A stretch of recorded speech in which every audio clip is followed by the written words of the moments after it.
My name is Henry Byrne. I'm called Harry, and I'm 91 years of age. And I come from a family of Byrnes. I have to stop Go? because I forgot to do my claps and you started. Jesus. Yeah, anyway, it sounds real serious. You started. I know that's the way I feel. For God's sake, I'm nearly dead. Action.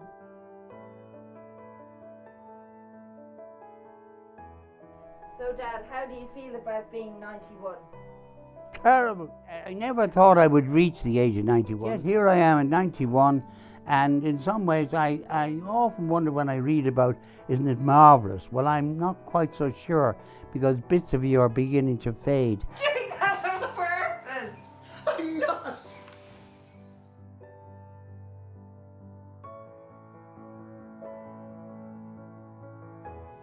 My dad is now living alone, surrounded by his memories. As his kids, now grown up, we realise he's two sides of a coin.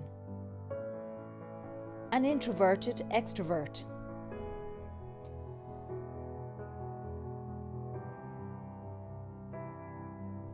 An old head on young shoulders, with an interest all his life in model railways.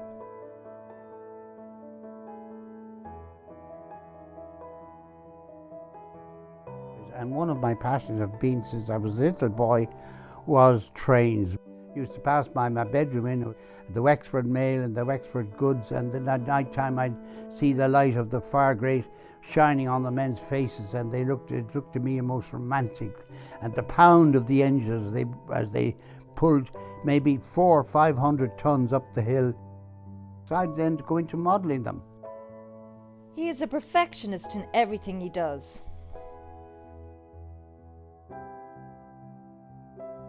With his other passion, sailing, he reached the top of his sport. 1971, I had been sailing dragons in Cork Harbour.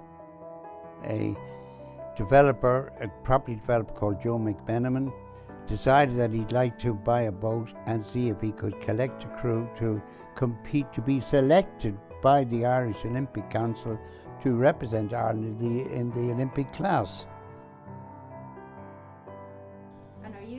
Yeah, there, but yeah, I know. Look at the walk. I was acting the bit. So the whole thing was a laugh. The Olympic flame arriving. This is up in Kiel now. I'd never been in places like this. I thought this was so exciting. The Olympics itself, we were flown down to the great opening event, went into the stadium, which contained 80,000 spectators, and it was the thrill of a lifetime to hear the roar of approval that went up from all these thousands of throats when the Irish were announced and they marched into the stadium under the Irish tricolour. It was a moment to remember for a lifetime. Demonstrating his outgoing nature, the life and soul of the party, happy to be out and about as part of the Irish sailing community. I've painted a portrait of my dad's life. Tucked inside his suitcase are more stories. Good and bad together make us who we are. The happy, the sad. The ebb and flow of life.